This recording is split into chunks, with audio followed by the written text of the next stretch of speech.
9월이 시작된 첫 번째 월요일입니다. 저희 고성구TV는 한국여론평판연구소와 손잡고 한 달에 한 번씩 정기 여론조사를 시행하고 있는데 매달 첫 번째 월요일 날 그 결과를 발표합니다. 그러니까 오늘 여론조사는 지난 주말에 진행이 돼서 결과가 정리된 여론조사입니다. 한국여론평판연구소의 여론조사 결과를 이경락 여론조사 전문가 이경락 박사와 소개해드리겠습니다. 어서 오십시오. 네, 안녕하십니까. 먼저 여론조사 개요에 대해서 설명해 주십시오. 네네. 저희가 계속 정례조사이기 때문에 진행했던 방식은 동일합니다.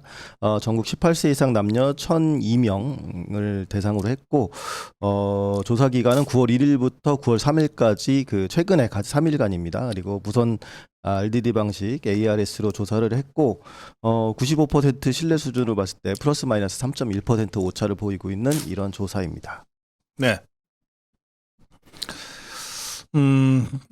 저는 저희가 한국여론평판연구소와 손잡고 하는 정기 여론조사가 대한민국에서 이루어지는 모든 여론조사 중에서 가장 객관적이고 정확하다. 그렇게 생각하고 있습니다. 그래서 우리 자유파 국민의 입장에서 좋은 수치가 나올 때에는 기분 좋게 전하지만 별로 안 좋은 수치가 나온다 하더라도 이걸 감춰서는 안 된다고 생각합니다. 오늘 여론조사에는 별로 좋지 않은 그런 내용들이 좀 포함되어 있습니다. 그러나 이런 것들을 우리가 객관적으로 냉정하게 응시하면서 해법들을 찾아 나가기 위해서 이런 여론조사를 하는 것입니다. 이 여론조사 내용과 관련해서 여러분들의 생각과 좀 다른 조사가 나오더라도 이걸 외면해서는 안 된다. 이 말씀을 제가 먼저 드립니다.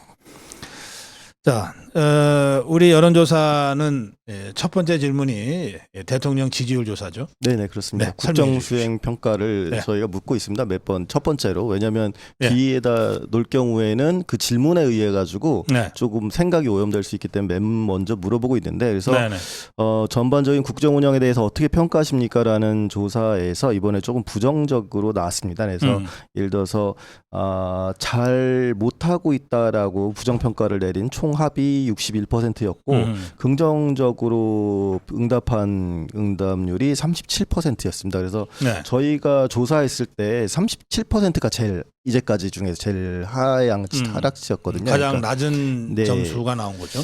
저희 어쨌든 1월부터 해서 9월까지 진행을 해왔는데 그래프 보여주십시오. 37%가 나왔던 게 1월, 3월 그리고 9월 이렇게 있습니다. 대부분은 그리고 저희 그 40%를 넘고 있어서 40% 안착 이런 말씀을 드렸었는데 이번에는 37%로 좀 하향세가 보이고 그리고 부정평가도 61%로 늘어났습니다.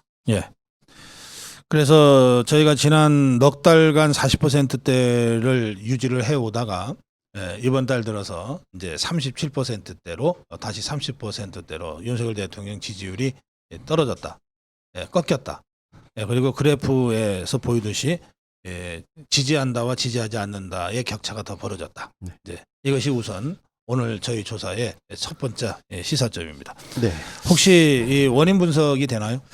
아무래도 이제 뒤에 저희가 다른 조사에서도 나오지만 최근에 가장 이슈가 되는 걸 뭐라고 생각하신 묻는 질문에 그 오염 처리수 방류 문제가 좀 제일 좀 심각한 그 부분이 잘 현안이다라고 이렇게 응답한 분이 많았으니까 아무래도 이제 그 가장 현안이라고 생각하는 이슈에 대해서 이제 갖고 있는 감정들이 이제 국정운영 평가로 많이 나오게 됐다. 이렇게 볼 수 있는 그런 개연성이 있습니다. 윤석열 대통령과 국민의힘이 대응한다고 했고 또 상당히 잘 대응했는데요. 광우병 때 비교하면 그럼에도 불구하고 이 후쿠시마 오염 처리수 방류 문제는 윤석열 정부와 우리 자유파에게는 어쨌든 이게 호재가 될 수는 없다.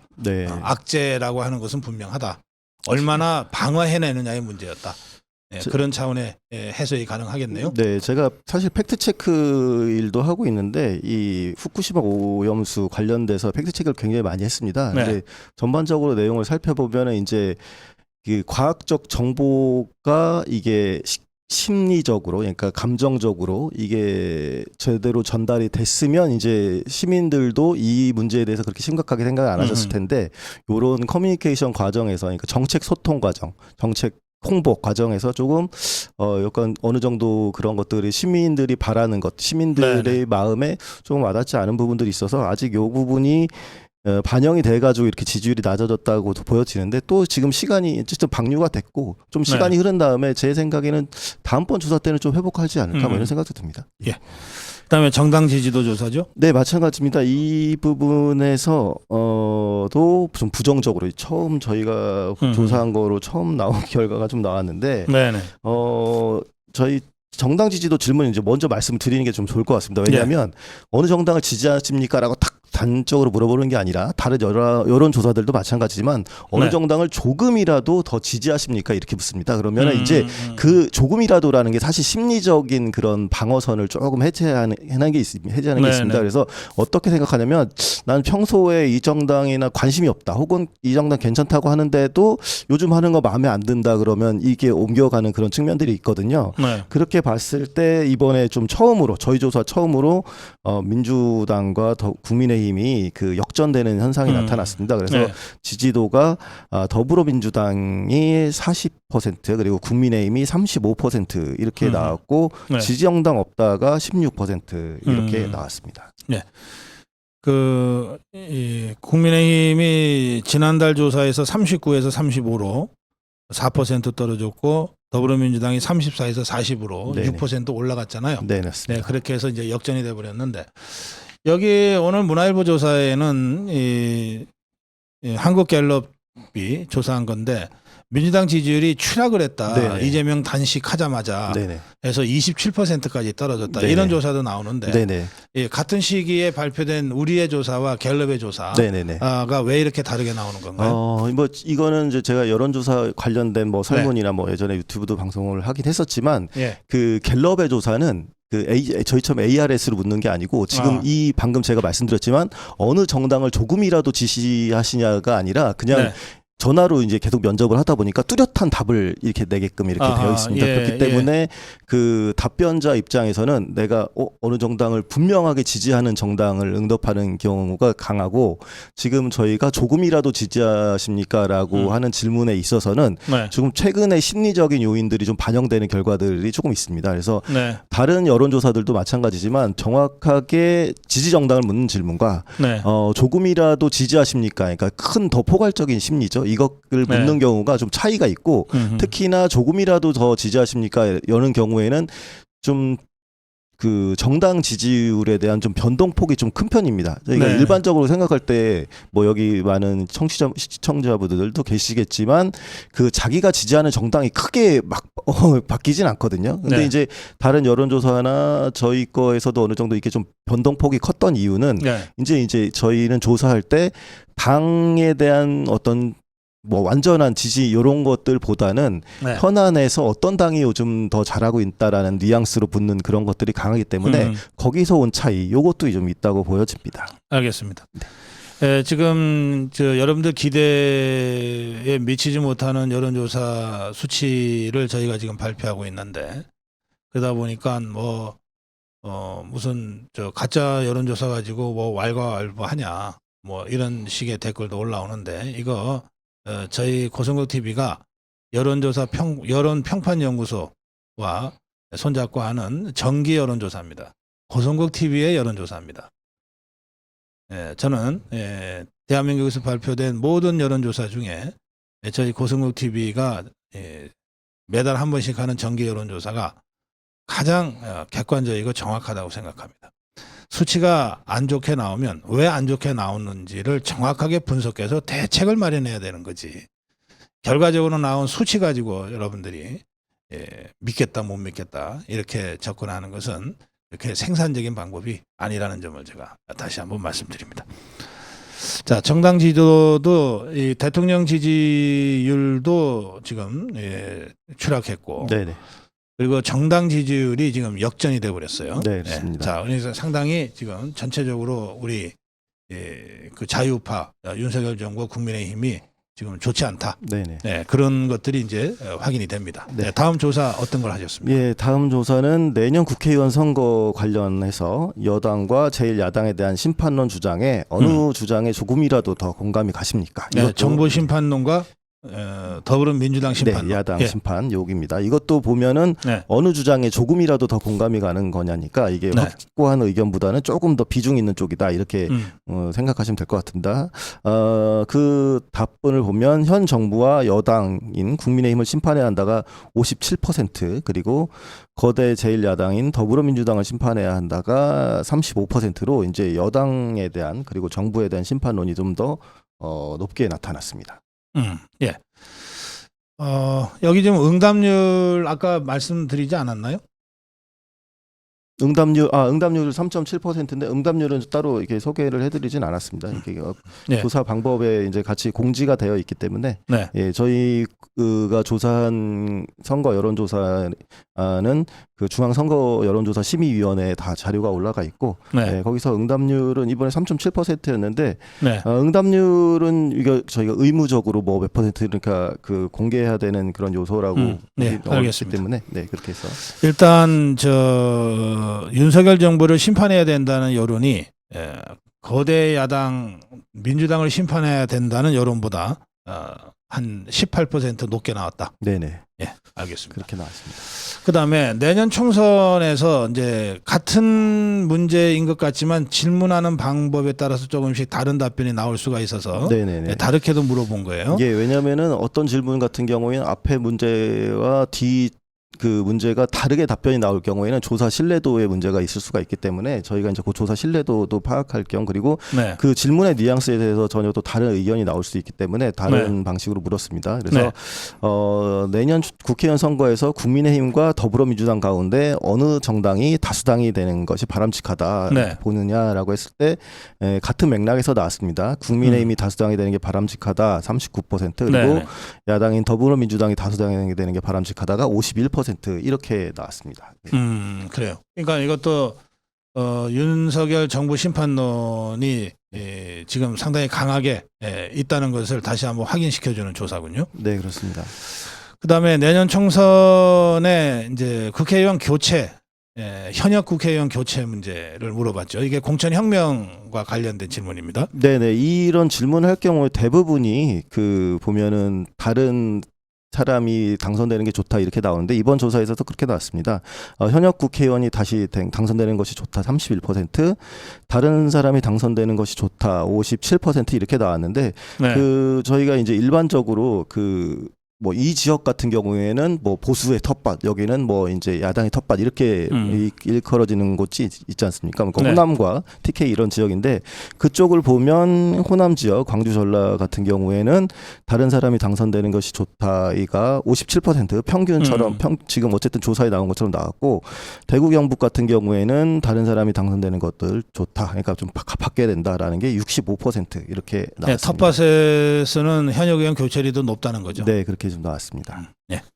거기는 뭐 누가 나와도 공천만 받으면 당선된다는 생각들을 그 지역 유권자들이 하고 계시니까 기왕이면 좀 새로운 사람으로 바꿔보자라고 하는 현역 교체율이 더 높게 나온다. 네, 그렇습니다. 그다음에 이제 최근 사회 현안에 대한 관심도를 질문했습니다. 네, 최근에 가장 뉴스에서 빈번하게 나오고 있는 주제들을 중심으로 해서 가장 관심이 있어하는 주제는 무엇인지 사회 현안은 무엇인지 여쭤봤습니다. 그랬더니 일본 후쿠시마 오염수 방류가 32%로 가장 높게 나왔고 그리고 물가 금리 등 경제 관련 현안이 25% 그리고 이재명 민주당 대표의 사법 처리가 24% 거의 비슷하게가 그 경제와 비슷한 값으로 나왔고 홍범도 흉상 이전이 11% 정도로 이게 네 번째로 이렇게 나왔습니다. 뭐 LH 이거는 이제 좀 터진 지 좀 시간이 돼서 지금의 현안은 아니다 이런 뜻 그렇게 같은 지금 이제 좀 사그러드는 이슈여가지고 저희가 왜냐하면 9월 1일부터 3일까지 했었던 주제가 그 조사했던 거여가지고 가장 최신의 현안들에 대해서만 좀 그 인지를 하고 있는 그런 측면들이 좀 있었습니다. 그래요. 저 후쿠시마 방류 문제, 그다음에 민생 문제, 그리고 이재명이 언제 사법 처리되냐 이 문제, 이 세 가지가 국민들이 가장 관심 갖고 있는 현안이다. 우리가 사실은 이번 조사에서 좀 의미를 두고 한 조사가 지금부터 나오는 조사입니다. 이재명과 김기현에 대한 평가. 네네. 이거 보통은 조사를 하지 않는 건데 네네. 이걸 이번에 우리가 해봤습니다. 네네. 이 당대표 1년 이재명 당대표의 1년 평가를 하는 질문을 점수별로 5점 척도로 나눠서 봤습니다. 그러니까 100점에 뭐 주관식으로 나는 100점, 나는 35점 이렇게 해서 평균을 내는 방법도 있겠지만 네. 그걸 이제 좀 더 구조화하기 위해서 100점에 가깝다, 75점에 네. 가깝다, 50점에 가깝다, 25점, 뭐 0점 이렇게 얘기했는데 그렇게 봤을 때 100점에 가깝다가 생각보다 많이 27% 나왔고 저희가 이제 그러니까 이재명이 100점짜리 이재명한테 100점을 준 사람이 27%가 네, 저희가 되는 거죠. 이 시간에 말씀드렸던 그 네. 층들 있지 않습니까? 예, 이게 개딸들이 27% 된다는 겁니다. 그 비율이 그렇게 나왔고 0점에 네. 가깝다 29% 그리고 이렇게 나왔는데 이걸 100점 만점 평균 잘모름 5명을 제외하고 이렇게 평균을 봤을 땐 그래도 50점이라는 평가가 나왔습니다. 이재명의 점수는 평균 50점인데 네. 여기 11점과 0점을 합치면 40% 아니에요? 네네. 그리고 100점과 75점 합치면 가까이. 43%죠. 네네. 그러니까 이재명에 대해서 아주 극단적으로 잘한다와 진짜 좀 못 봐주겠다는 거는 팽팽해요. 네네. 그러니까 중간에 12% 중간값이. 정도가 아예 한 50점 정도 주겠다고 해서 평균 50점이 된 것 같습니다. 네, 그렇게 좀 그럼 나왔습니다. 이재명의 점수가 50점이라면 우리 국민의힘의 김기현 대표의 점수는 몇 점일까요? 한번 보겠습니다. 네, 김기현 대표의 취임은 이제 어쨌든 1년이 아니라 6개월입니다. 그래서 6개월에 네. 대해 몇 점을 주겠냐는 동일한 질문이었는데 100점에 가깝다가 8%였고 네. 0점에 가깝다가 39%로 좀 높게 나왔습니다. 네, 그렇다 보니까 100점 만점 평균으로 봤을 때는 33점이라는 좀 낮은 점수로 이렇게 나왔습니다. 그러니까 100점에 가깝다. 뭐 이 김기현과 이재명, 김기현은 대선 주자라고 보지 않기 때문에 네네네. 대선 주자인 이재명과 김기현을 직접 비교하는 건 별로 좀 의미가 없습니다만 어쨌든 그래도 집권당 대표고 저쪽은 제1야당 대표니까 그렇게 비교를 했는데도 네. 김기현 100점이라는 사람은 8%, 네. 75점 16% 합쳐서 24%밖에 안 됩니다. 네, 반면에 0점에 가깝다가 39니까 지금 김기현의 지도력이 매우 심각하다고 하는 거예요. 김기현의 지도력이 매우 심각하다. 그러면 여러분 생각해 보세요. 당 대표의 지도력이 이 정도로 지금 심각한데 당 지지율이 올라가는 걸 기대하는 것 자체가 이게 이상한 거 아니에요. 네. 지금 이 여론조사를 편파적인 여론조사 왜 하냐는 댓글까지 있는데 여러분 다시 한번 말씀드릴게요. 우리가 지난 6년간 종북 주사파 정권 하에서 어떤 여론조사도 믿지 못하고 어떤 언론 보도도 믿지 못하고 여기까지 왔습니다. 그래서 진짜 제대로 믿을 수 있는 여론조사를 우리가 독자적으로 해봐야 되겠다고 해서 시작한 겁니다. 그리고 우리 여론조사가 지난 전당대회 때부터 지금까지 우리나라에서 발표되는 정치 여론조사 어떤 조사보다도 정확하게 상황을 알고 또 예측할 수 있게 해왔다고 저희들 자부하고 있어요. 이거 어디서 한 이상한 여론조사 지금 해설해 주는 거 아닙니다. 고성국 TV가 직접 여론평판연구소와 손잡고 매달 한 번씩 하는 정기 여론조사입니다. 여러분 조사했는데 수치 나쁘다고 해서 발표 안 하거나 숫자 조금 조정해가지고 여러분들한테 좋은 수치로 발표해드리면 기분 좋으시겠어요? 우리 스스로를 속이면 다 좋아요. 우리 스스로를 속이면 선거에서 이길 수가 없어요.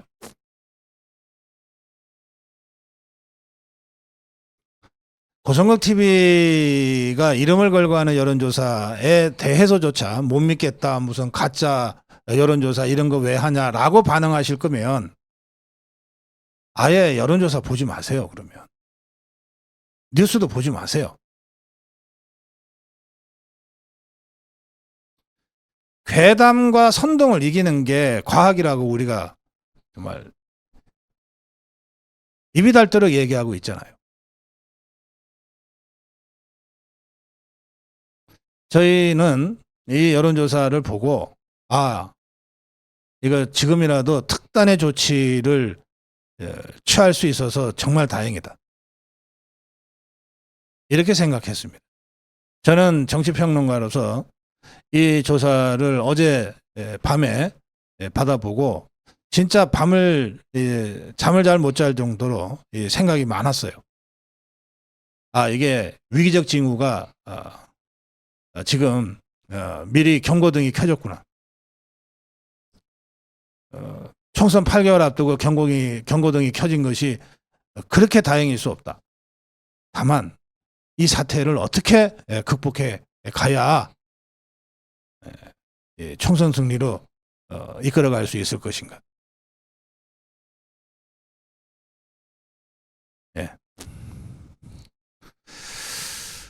네, 이경락 박사님께서 이제 이 한국 여론 평판연구소 조사를 쭉 설명을 객관적으로 해주셨고요. 오늘 조사를 보시면서 마무리 한 말씀 해주시면 좋겠습니다. 네, 뭐 이게 여론조사 관련된 것들에 대해서는 깊이 모르시면 오해할 수 있는 부분들이 있습니다. 제가 보기에는 아까 뭐 응답률 같은 게 또 왜 이렇게 질문이 나왔냐 보면 저희 응답률 생각보다 높은 편입니다. 그러니까 3.7%가 왜 높냐면 RDD라는 방식은 이제 임의의 번호를 만 개를 이렇게 정해놓고 그 안에서 선택을 하는 겁니다. 그러다 보면은 없는 번호도 있고 그렇게 해서 하는 게 이제 그 방식이고, 그거 말고서 안심 번호라는 조사도 있습니다. 그런 것들은 뭐 비용 문제도 있고 여러 가지 있겠지만 그런 경우에는 있는 번호 중에서 그러니까 이미 활성화되어 있는 번호, 그러니까 보통 시민들의 번호에서 추출할 때 그때는 좀 더 응답률이 높게 나타납니다. 그런데 응답률을 가지고 조사의 신뢰도를 얘기하기에는 좀 그런 것들은 그 국제적인 기준에서 이렇게 막 응답률에 따라서 뭐가 다르다 뭐 이렇게 되어 있는 것들은 아닙니다. 그렇기 때문에 그런 방법론적 한계를 조금 알아주셨으면 좋겠고, 그리고 저도 이 조사를 보면서 사실은 계속 일관되어서 유지되어 오는 흐름과 갑자기 확 달라졌을 때는 왜 이런 달라진 흐름이 있는가를 좀 분석을 하기 마련입니다. 그래서 저희가 뭐 함부로 말씀드릴 수는 없습니다. 예를 들어서 어떤 경우도 있을 수 있냐면, 최근에 여론조사를 보니까 이번에 뭐 예를 들어서 반대 진영에서 여론조사 같은 거나 이런 거 ARS 오면은 더 적극적으로 응답을 해야겠다라고 하는 결집이 있었을 수도 있고, 근데 이제 그런 건 뭐 실제로 확인된 게 아니니까 단언적으로 말씀드릴 없습니다. 그렇지만 그런 경우에 이런 결과가 나올 수도 있고, 그리고 한편으로는 저희가 3일이라는 그러니까 어차피 저희 조사 기간은 대부분 이틀이나 3일입니다. 요때 모은 가장 최신의 조사였기 때문에 그런 심리적인 효과, 가장 최근 이슈가 반영되는 심리 효과가 분명히 작용을 합니다. 근데 그 심리 효과라는 게 생각보다 크게 작용했다, 이렇게 분석을 볼 수 있고, 이것은 또 어떻게 하면 다음번 원래 조사는 저희가 또 하게 되니까 그걸 통해서 그때 심리적인 것들이 일시적인 것이었구나, 이런 걸 파악할 수 있다는 점에서 다음 조사를 또 한번 주목해 보실 필요도 있을 것 같습니다. 네. 지금 우리 댓글창에 많은 분들이 ARS라고, 이제 우리 여론조사는 ARS잖아요. 네네. ARS 말고 전화 면접 조사로 좀 정밀하게 해달라는 주문을 하시는데, ARS와 전화 여론조사의 그 조사 방법의 특성에 따라서 그 장단점이 각각 있죠. 네, 그렇습니다. 예. 일단 전화 면접은 비용 문제도 일단 크고, 그리고 ARS라고 해서 단점이 있는 게 아닙니다. 제가 ARS를 왜 그 선거 여론조사에서는 오히려 ARS가 더 낫다라고 평가하는 부분도 있는데, 왜냐하면 ARS는 이 정치의 관여도가 이게 적은 분들은 아예 이게 받질 않으십니다. 네. 근데 저희가 아시다시피 투표는 모든 사람이 투표를 하는 게 아닙니다. 정치에 관여 있고 내가 고관여층 중심으로 하기 때문에 저희 투표율이 뭐 아무리 높아도 웬만하면 70% 넘지 않는 것처럼, ARS에서 답변하는 사람들 중에서는 일단 그래도 내가 투표 행위를 하겠다, 어쨌든 여론에 대한 것들을 얘기하겠다라는 분들이 주로 하는 그런 조사이기 때문에 네. 오히려 정치에 관심 있는 분들을 조사할 때는 ARS의 장점도 있습니다. 네, 근데 이제 뭐 그래서 제가 오히려 이제 여론조사 관련해서 말씀드리고 싶은 거는, 다양한 여론조사를 종합적으로 판단해 보시는 게 중요합니다. 그러니까 전화 면접일 수도 있고, 그러니까 정례에 나오는 조사들을 다 이렇게 보면서, 그리고 또 질문 내용도 중요합니다. 저희 같은 경우에 이번에는 정당 지지도 같은 경우에는 굉장히 민감하게 반응할 수 있도록, 조금이라도 내가 아니면 지금 그러니까 예를 들어 중도나 무당층들이 별 마음이 없다가 최근에 여기가 마음에 안 들면 율로 쏠릴 수 있고 최근에 여기가 마음에 더 들면 율로 갈 수 있는 이런 식의 조금이라도 더 선호하는 이런 질문을 예. 했다는 거고 갤럽 같은 경우에는 조금이라 이런 게 아닙니다. 뚜렷하게 하는 거기 때문에 거기서 온 차이가 얼핏 보기에는 뭐야 이렇게 너무 다른데 이거 같지 않니 이렇게 생각하실 수도 있는데 그 조사 방법의 차이와 질문의 차이에 따라서 조금씩 다르게 나타나올 수 있다는 것 이런 점을 조금 미세하게 자세히 보시면 좀 더 아실 수 있고 그런데 문제는 이런 내용들을 다른 여론조사 기관이나 언론에서는 베이스로 그러니까 기본으로 설정하지 않고 자기네 조사들이 다 무조건 옳다고 얘기를 하니까 이게 당연히 시청자분들께서는 너무 혼란스러우실 수가 있겠죠. 그렇지만 각각의 여론조사에서는 그런 차이가 있기 때문에 그런 것들을 좀 더 해석하고 해독하고 읽으시면 이해가 편하실 겁니다. 네, 이번 조사 1,200명 조사했죠. 1,002명. 1,002명. 1,002명. 보통 네네. 우리가 1,000명 조사를 하는데 하다 보면 1,002명이 되기도 네네. 하고 그렇습니다. 네. 적어도 900 몇 명으로는 안 끝냅니다. 어쨌든 1,000명을 네네. 넘겨서 끝내는데 이 1,002명이 응답을 했어요. 네네. 그런데 응답률이 3.7%라는 뜻은 수많은 전화를 돌렸다는 뜻이죠. 네네네 그렇습니다. 엄청 많은 전화, 그러니까 그 무작위에 그러니까 저희가 뭐 예를 들어서 8888에 7755 이런 번호는 없더라도 일단 전화합니다. 근데 그래. 그 전화가 안 받을 경우에는 그거는 응답하지 않는 걸로 처리가 되는 거지 이게 없는 번호라고 해가지고 이게 뭐 그럼 표본수가 몇 명인가요라는 질문이 있었어요. 저희 표본수가 제가 데이터를 보여드리겠습니다. 지금 여기 나와 있는 데이터에서는 그 나와 있지가 않은데 저희가 이걸 잡기 위해서는 그러니까 그 3.7%니까 3.7% 응답한 것이 1,002명이니까 이것을 역산해 보면 몇 명이 정도 되는지가 이렇게 나타날 것입니다. 3만 명. 표본수는 26,788명입니다. 네네네. 26,788명을 그 표본으로 해서 무작위 RDD 방식으로 한 거죠. 그렇게 이제 전화를 합니다. 무작위로 전화번호를 생성해서 쭉 돌려서 그 중에서 답변하는 사람들의 그 답변만 모아서 해 보니까 응답률이 3.7%고 그러니까 1,002명이 될 때까지 돌린 거죠. 1,000명이 딱 되는 순간 정도는 더 번호 추출해서 더 걸지 않아도 되겠다 해서 거기서 딱 멈추니까 그렇게 많은 숫자가 나오게 됩니다. 네.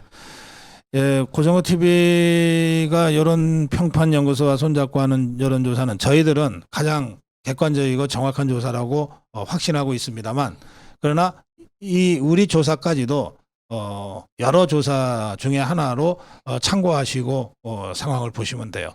여론조사가 곧 선거를 결정하는 건 아닙니다. 여론조사가 곧 정치인들의 행동을 바로 결정해 주지는 않습니다. 그러면 정치인들은 전부 꼭두각시밖에 안 됐는 거 아니에요. 저는 이 여론조사가 시사해 주는 바 이대로 가면은 질 수 있다. 이대로 가면 질 수 있다. 이게 오늘 우리 고성호 TV 여론조사의 핵심이라고 생각합니다. 그리고 특히 이대로 가면 질 수 있다의 핵심은 지금의 국민의힘 김기현 지도부로 가면은 알기 쉽게 진다는 거예요. 이재명이가 50점 나오는데 김기현이가 33점 나오는 이 구도로는 100번 해봤자 선거 이기기 어렵다는 거예요. 그래서 정말 특단의 대책이 필요하다는 생각을 하게 되는 것이고요. 그런데 다행히 이 조사가 총선 8개월 앞두고 우리에게 경고를 주고 있기 때문에 대책을 세울 시간이 있다. 대책을 세울 시간이 있다. 이런 점을 제가 이 조사 결과를 어제 밤에 보고받고 오늘 아침 방송을 준비하면서 내내 제 머릿속에 맴돌고 있는 생각들입니다. 여러분들과 함께 문제의식을 공유하는 걸로 하겠습니다. 자, 오늘 정기 여론조사 발표 여러분들의 많은 댓글 질문이 있어서 좀 시간을 넘겨서 우리 이경락 박사가 수고해 주셨습니다. 고맙습니다. 네, 감사합니다.